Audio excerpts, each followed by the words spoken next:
We are honored here at Moorpark College to introduce the Garifuna people. So class, let's give them a big warm round of applause. Cheryl Noralez Garifuna Nogia Pantantinala. Good afternoon, my name is Cheryl Noralez. I am Garifuna and I'm very proud. Thank you first of all, Arturo, for having us here, for inviting us into this space to talk about our culture. So today we're going to talk about the historical narrative of the indigenous Caribbean people, also known throughout history as the Kalinagu. That's what they call themselves, their indigenous name. Carib is what the European gave them. Carib is the name that the Europeans gave them.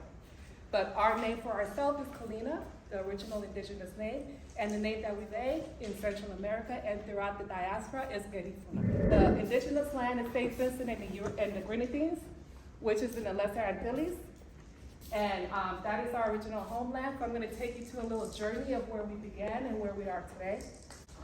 Of course, you know the evidence of Black people here in the Americas is well documented.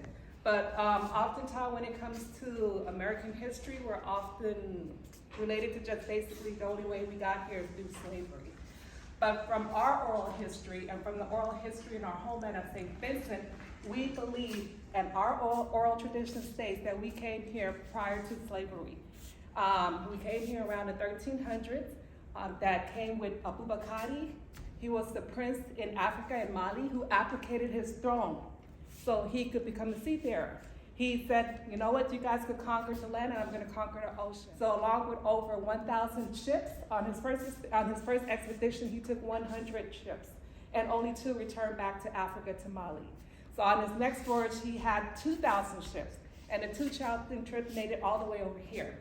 You have to think about what happens when you leave from Africa in different parts of Africa. The natural wave will automatically bring you over here to the American continent. So that's what happened along the whole Lesser Antilles, that all of these different trips that came from Africa landed over here. There are 2 currents, the Garinagu and the Canary, that originates on the coast of Africa and flow west to the Americas. So that's what pretty much happened with that voyage. The Mandinka people of Mali Empire made voyages to America in 1310 and also in 1311. The first expedition left with 200 ships of men and 200 ships of trade material, food and water. On the first journey, only 1 ship returned. The second expedition left with 1,000 ships with men and 1,000 ships with supplies. The journey of Abubakar is also documented within the University of Timbuktu. This is a picture of Abubakar, and he was the one that led. He is what we consider, from the people of Saint Vincent, he is what we consider one of our founding fathers. In their indigenous language, they call the land Herun, which means the land of the blessed.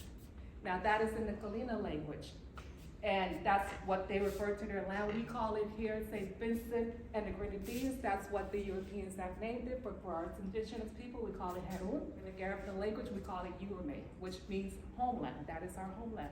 So you'll hear me kind of use that word interchangeably. You'll hear me say Saint Vincent, or you'll hear me say Yurme. But it's pretty much the same thing. One is just in the American words, and then one is in our language. By the way, our language is Garifuna, the same language that we speak is the same language that we are as people. I speak Garifuna, I am Garifuna, and we have a whole culture, we have our own spiritual belief. And the one thing about us of us who are exiled, maintain that culture. We maintain the language, we maintain our spiritual belief, and we maintain our identity. From Africa, and I'm going to emphasize that, arrived with ships of men and took native women as wives. Through the nation, the Garifuna race was born. Why is that important? Because when you read about the Garifuna people, the first thing you will always hear is that shipwreck story of 1635. The only way that we came here is because we came here from shipwreck story. But again, that's not the story that we believe. And I continue to do, presentations like this to kind of let you know what our history is from our mouth. Like Arturo said, to learn from us, the people whose history this is about, instead of what was written about us by Europeans. Throughout the time that we were in Saint Vincent, we lived with the Europeans for centuries. We had multiple battles with them. We had multiple wars with them. And during that time, they started to incorporate 2 groups of people. They incorporated the slaves or whatnot in the Caribbean, and they also, brought in what you call the indentured servants, who were from the East Indies, the Indian people. So you have those two populations there living with the indigenous people of Garifuna. And throughout this whole time, prior to the Europeans coining us as Black Caribs, we were always recognized as one people, as just Carib, as alien Caribs. Whether we were in the Lesser and Greater Antilles, the whole Caribbean basically marked our territory. So the reason that they named that area after us, Caribbean, is that was all of our territory. All the way from the Lesser Antilles, which are the smaller islands, and all the way to the Greater Antilles, which are the bigger islands of Cuba and Hispaniola, Borica, and all those kind of places. One of my heroes, Roatan Bay Islands, he was a Taino Arawak from Borica, from what is now Puerto Rico. He stated, because of course when you read the history, they always say that the Garifuna people were vicious, that we killed other natives and we took their wives, we killed everybody, that we were just conquering everything. But that was like the propaganda that was spread out there. You know, they were afraid of us because when you come into our land and you invade, the natural thing that anybody's going to do is fight back.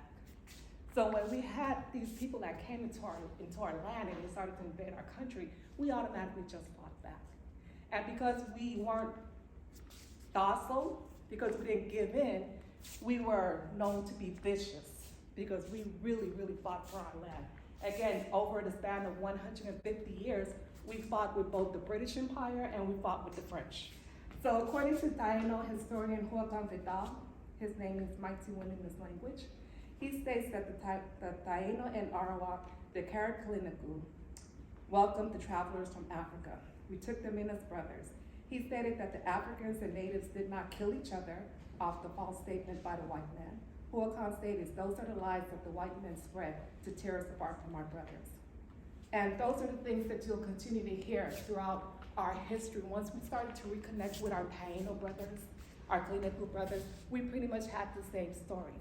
As a matter of fact, the first time we encountered our Taino brothers and our Kalinagu brothers was in 2005. We had the first Garifuna forum in Los Angeles, and we invited them. And what was surprising to them, and what was surprising to us, is that we were still alive. Because when we were exiled in 1797, they told them that we died. So according to them, they believed that we did not exist anymore. They thought that the people, the original people who were exiled, they thought that we died. And as far as we were concerned in Central America, those of us who went to Central America, we didn't know they still existed. So in 2005 was the first time that we all came together and we started to share our story about the history that happened in the island and the history what happened to the people who were exiled. The picture over here is the picture of our last chief. His name is Chief Joseph Chartier.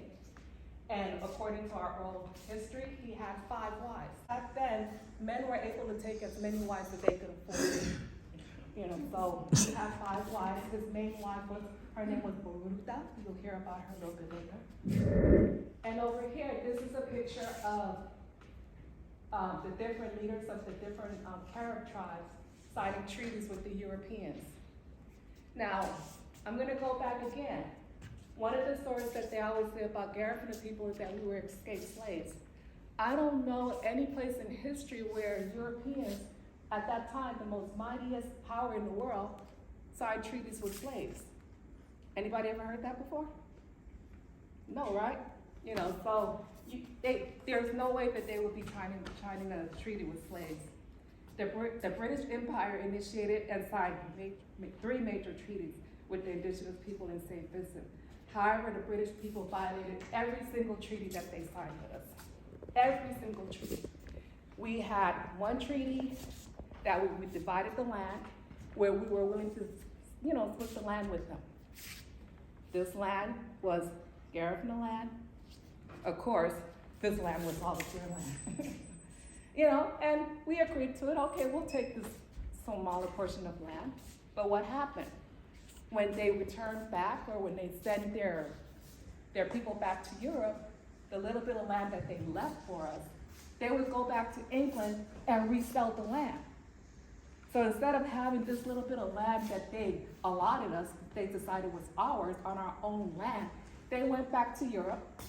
Not only did they sell that portion of land which they agreed to with the treaty was our land, they also sold all these people in this row with them. So when they came back, when you had over there, they're called the planters. Here we call them colonizers. But over there, the planters would come back. Over here, this is your new land, and everybody who lives on this land belongs to you. So we didn't, we didn't agree to that. That wasn't the agreement that we had with them. The agreement that we had with them is, we'll share this land with you. You stay here, and we'll stay here. So what happened is they would, inch by inch, continue to move in on our territory, continue to break into the lands that we agreed upon. And of course, what did we do? We fought. We continued to have multiple skirmishes throughout the years because they kept inching us away from our land. Every time they came back, every time we had a new government of Saint Vincent that was assigned by the European, they allotted more land to themselves. So while we were trying to live in peace, they continued to take our land. And we did not stand for that. And again, we continue to fight for our indigenous land rights.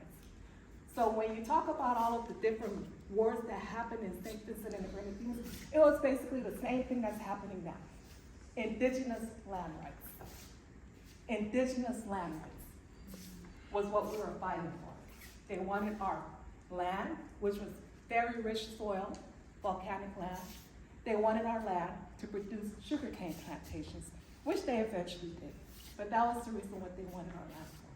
And they fought us to their little swords, and we fought them right back. So we have updated research, because right now, if you look at Garifuna history research, you'll have books out there all the way dating back to 1661, 1635, which was pretty much their account of the Europeans, the French, the British, all of those people that basically didn't want us.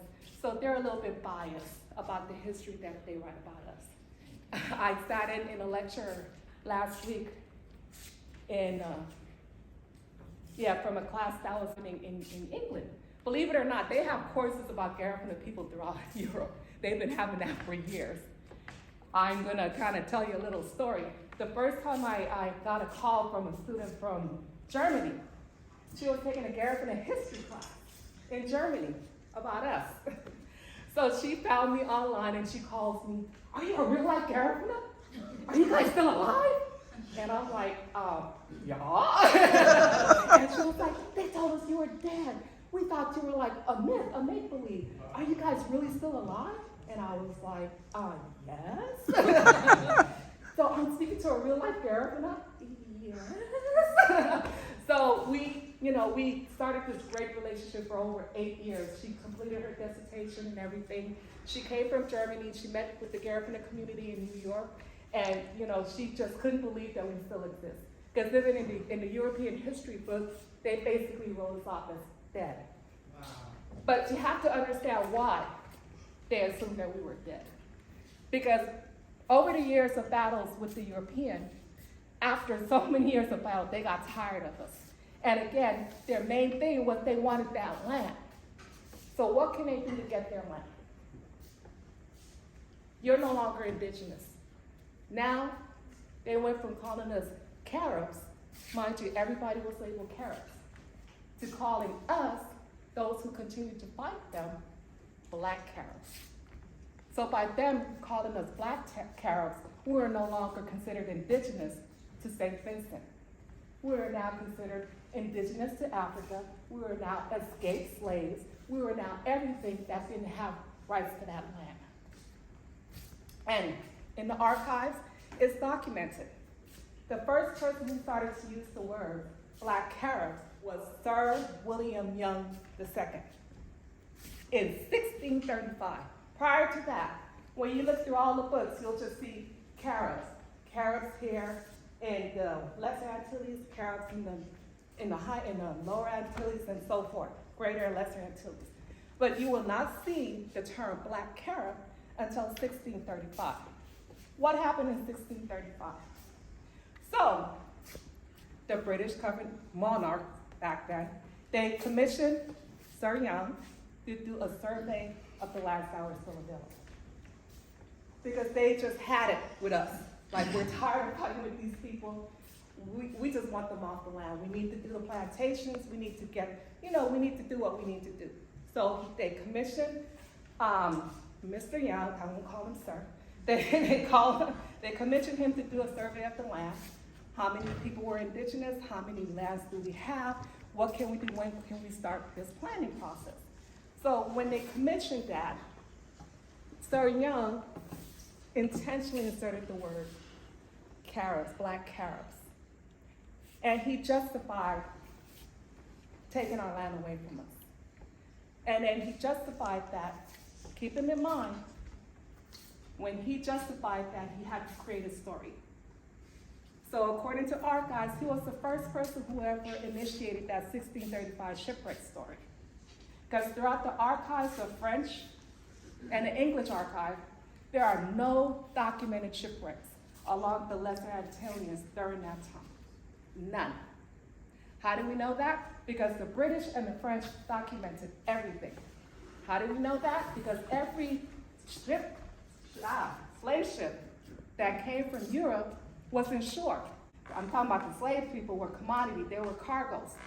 So if a ship got sunk, they were gonna get insured. They were gonna get paid by every single slave that was on that ship.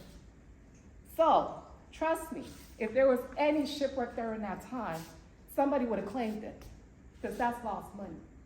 And throughout all of the archives that we've done, different researchers, in the French and British archives, there's no record of a shipwreck happened in 1635.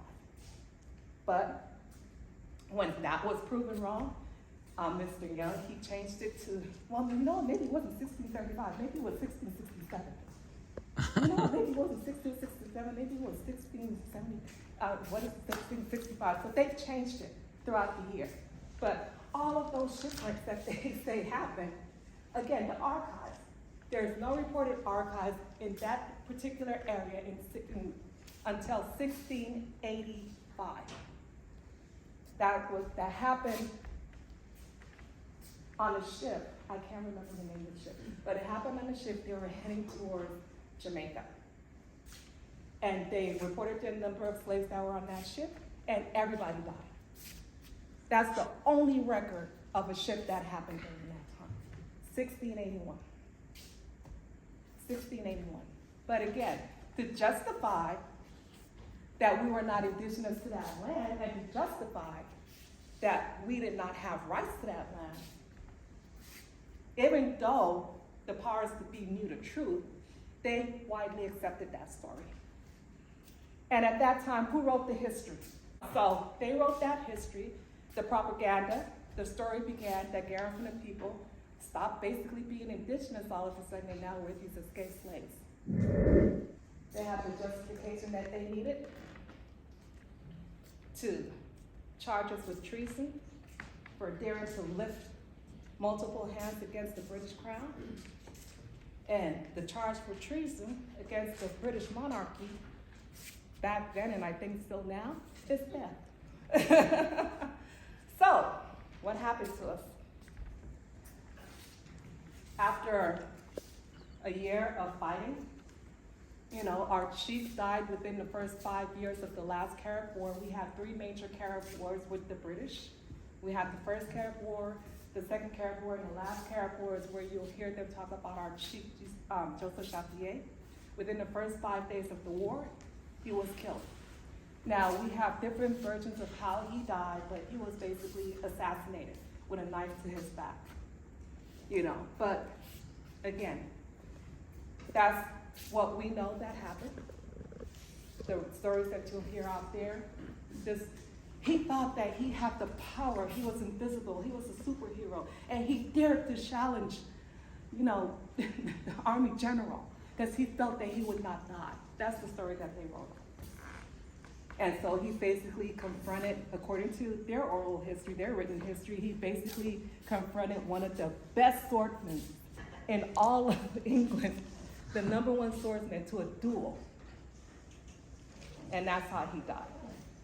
But the evidence, and what we know happened and how we know it happened, because the people that were there wrote about what happened. They shared the story, oral history of what happened. And usually when our Garifuna leaders are dead, like in the US military now, no man is left behind. We take our dead and we bury them, especially our leaders. But, of course, what did they do to our chief? They took his body and hid it from us. And for the longest time, we didn't know where his body lay. And that was intentional. That was intentional because they didn't want a martyr. But his brother, Duvalier, continued to fight. For over a year, he continued to fight. But Duvalier, unlike Chartier was more of a more tolerable man. He told his people when we went into battle, let's not destroy our land. This is our land. Let's not destroy it. Duvalier and other side was like, listen, we're gonna burn this at the gas. We're not gonna be here, we're not gonna leave nothing here standing to them. So Duvalier was a little bit more forceful, because he figured if we're not gonna be here anymore, if this won't be our land, why are we gonna sit up here and leave it in this pristine condition? So Duvalier was not above fighting aggressively for our land, and that's what he did. And he did so for another year, until, more of our Garifuna people continued to die, our lands continued to deteriorate, and after a year of battle, Garifuna people started to surrender, because we were just, we were tired of fighting. So once we surrendered, they put us on Aliso. This is the island prison, which they put us on. They kept us there for over 18 months. I went to Beliso in August of 2019. It's still considered a barren land. It's difficult to get there. The water is rough, deep, and we tried to just imagine how our ancestors lived there.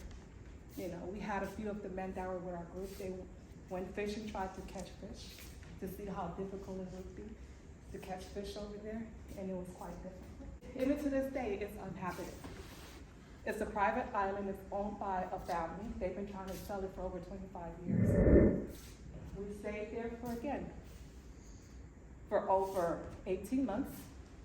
Initially, there was over 5,000 Garifuna people that surrendered. Depending on what you read, it's a little bit more, a little bit less. After 18 months, there was only half of us who survived. This is a little bit of a prelude of what happened before we were exiled. Again, we spent 18 months on Beliso. According to the archives from the War Office, reports on June 22nd, 1796, there were 5,000 Caribs or Garinagu captured, which included men, women, and children. The General Hunter reported that about 4,633 Caribs, surrendered between July 4th through October 18th. The total of 5,080 Caribs or Garinagu surrendered and were shipped to Beliso. Again, depending on the number that you read, you'll hear 5,000, you'll hear 4,000 fluctuate. But the common denominator number is usually 5,000. 5,000 of us were shipped to Beliso, half of us came back. Okay, on February 20th, John Barrett sailed from Martinique bound to Saint Vincent. 5 days later, he arrived at Beliso, wherefrom the prisoners were taken to the port of Begua, and where the vessels were anchored ready for our repatriation. Isn't that so beautiful? Repatriation, doesn't that sound so lovely? They were getting ready to exile us. That was the last time we were gonna be in our homeland. Yesterday was a day to remember in Garifuna history, February 20th.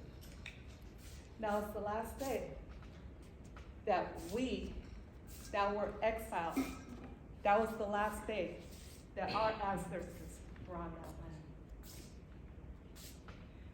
So we were loaded on to 11 ships.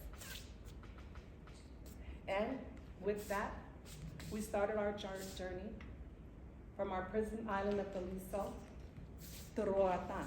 Why Roatan? Roatan back then was a British colony. back then during that time, you had British Honduras, you had Spanish Honduras. And although Roatan is off the coast of Honduras, it was in the area where it was considered British territory. So, according to archival records, the reason that the British thought that Roatan would be a good place for Garifuna people to be relocated to, because it seriously resembled our homeland of Saint Vincent.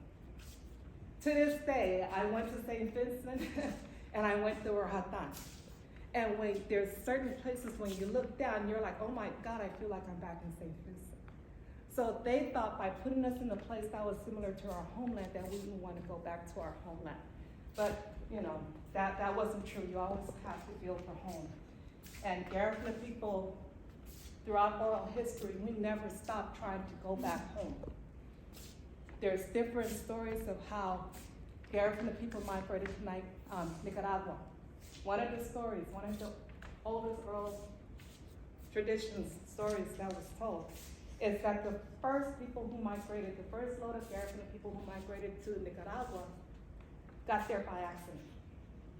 They were trying to go back to their homeland, and their ships didn't make it, and they made it to Nicaragua.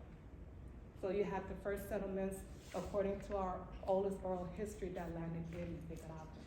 We arrived to Roatan, Honduras on April 12, 1797.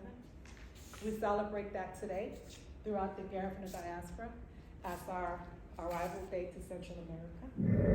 We celebrate it because we survived, despite everything that they did to us. Mind you, the stories that was told to me by my grandmother, my elders in my village that I grew up with, they always say, there's a reason Garifuna people won't take food from anybody. They're not trusting of people. Because the food that they provided us, the rations, mind you, we were charged with treason. The sentence is death. But our Garifuna people were smart. What they noticed when they saw rodents going inside our feet, they were dropping dead. They had put arsenic in our food. They were trying to kill us. Their intention was not for us to make it to Roatan. Their intention was for us to die en route.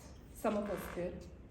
As you'll see, the number will dwindle further as we disembarked. Again, Garifuna arrived to Roatan, Honduras on April 12, 1797, after being exiled from their homeland, Urume. In 1804,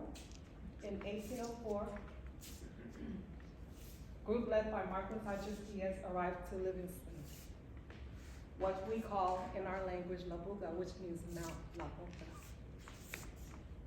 The permanent settlement happened on May 15, 1806, but today we celebrate November 26th as our settlement day in La Buga, because we were forced to change that date because it coincided with a church holiday. And so the government there, forced us to change our original settlement date to what it is now, the 26th. I'm gonna get back to the book in a little bit. So the next major exodus from Honduras, because we couldn't stay in Honduras. There was too many things happening in Honduras. If you look at the dates and everything at this time, there was battles for basically who was going to control that region, of Spanish Honduras. They were not even Honduras, they weren't Guatemala yet, they were not even countries that they were still, trying to form at that time. So during that time, there was a lot of wars and issues. And in 1832, Alejo Bene led a group of Garinagu people who fled Honduras because of all of the violence and all of the political wars that were happening. And pretty much, a lot of the times, they blamed us for the nonsense that happened. And one of the things when we arrived to Roatan, again, that was kind of a barren land again. After staying there, we requested to get to the mainland of Honduras. And the government then agreed. They allowed us to, okay, you guys could come, because we had nothing. So they agreed for us to go to Honduras with one condition. One condition. You all have to get baptized. So in order for us to get formal help and get to the mainland, you'll see Garifuna people from Central America often having Spanish last names. My last name is Noralez. You have the Martinez's, you have, all of these different names. Basically we're forced to take last names that we were not used to. Because Garifuna people, as indigenous people, most indigenous people don't have last names. You could kind of relate to maybe, I always have this conversation with African Americans. They're like, well, Chaka Zulu has a last name. I said, no, Chaka was his name.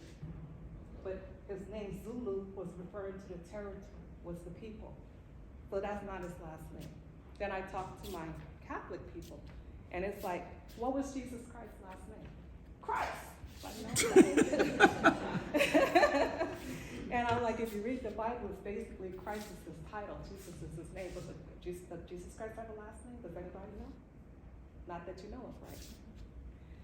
So this is pretty much common. Even in speaking to my friends from India, they tell us that often, again, they don't have last names, but they get their last name by the territory that they're in.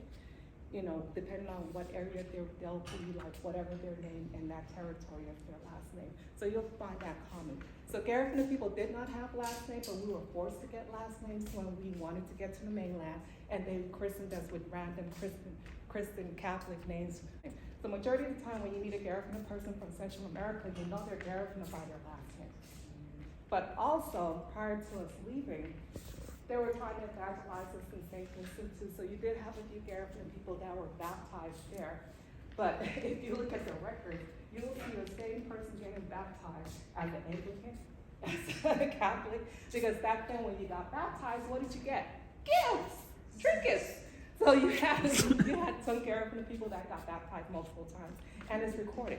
So you'll see some Garifuna people who arrived with French last names because they were baptized by a French person, and they also have an English last name because they were double baptized by a French and an English person while they were in Saint Vincent. Another major massacre that happened was in 1937 in San Juan Tela.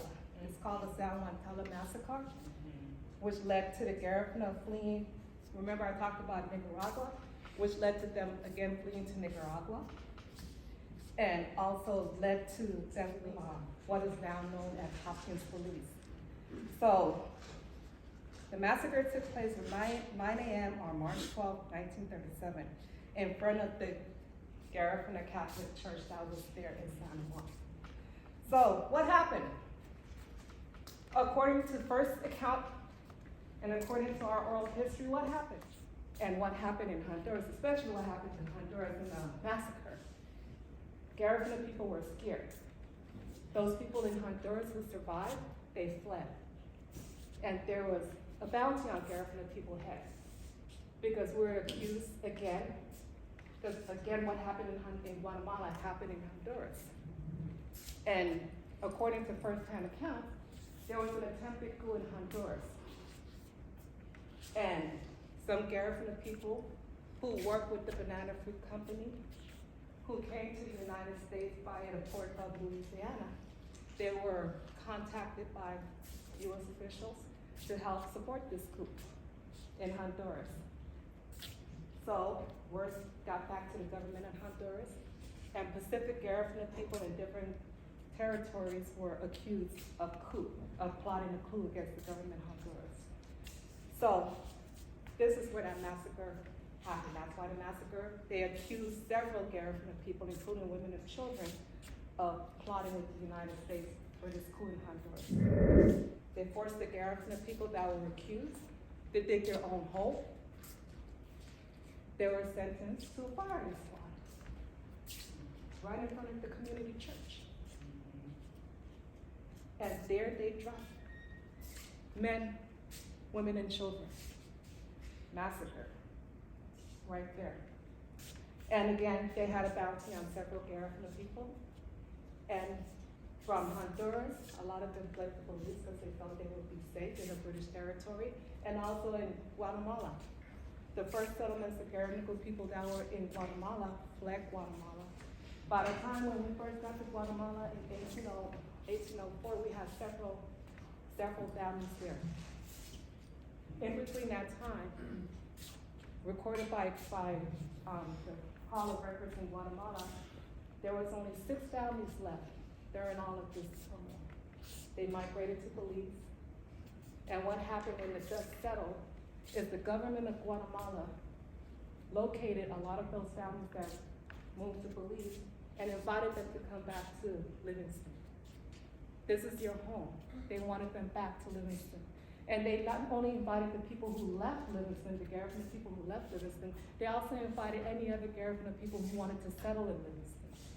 All of that territory was given to the Garifuna people who came back and settled in Livingston by the government of Guatemala. And we still fight for our indigenous land rights, because the same thing that occurred in Saint Vincent is the same excuse that they have for us in Honduras and Belize. That if you look like me, you must be African, so that way you can't be indigenous to Central America, you can't be indigenous here, you don't have any indigenous rights.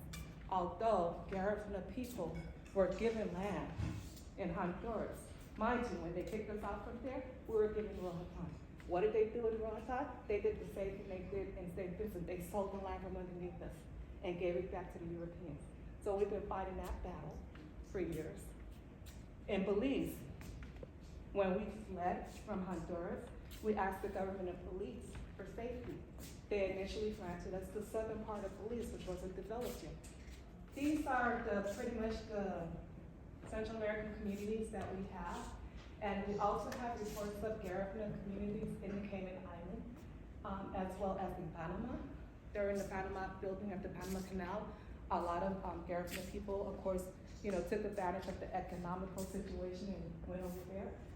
The thing about Garifuna people, because they were free people, they were able to travel anywhere to work. They were able to build their wealth, own land, and everything like that. When many of the African descent people there were indentured servants or slaves, they weren't allowed to have property or land or work freely. But Garifuna people were. So the Garifuna native tongue is an Arawak and Kalina language. We speak a Native American language. The mistake is because, I am of darker hue, and the whole Garifuna people are shipwreck slaves. The number one thing is, you guys can speak an African dialect, but we don't. Research has been done, and they have not been able to find no more than 8 words that are linked to some sort of word in Africa. The majority of our language is an Arawak-based language.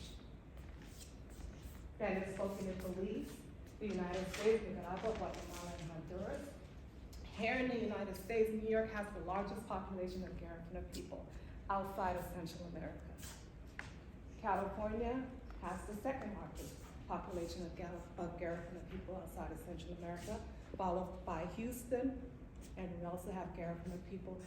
Let me backtrack a little bit, because originally, one of the most popular places Garifuna people reside was in Louisiana. Because during that whole time when we were coming here with the United Fruit Company, a lot of Garifuna people settled over there in Louisiana, during the whole United Fruit Company. But after, Hurricane Katrina, a lot of those older families that were there relocated to Houston. This is a picture of the Kalina Garifuna men in Saint Vincent of today. That's their traditional wear. I met this man over here. He's the current chief of the Garifuna people in Saint Vincent, very friendly guy. And these are the representation of Garifuna people from Central America. This is the current chief. We met him. We had the luxury of meeting him in 2019, prior to the whole COVID thing that's happened in August. So this is his traditional gear, and this is his dress gear in Saint Vincent.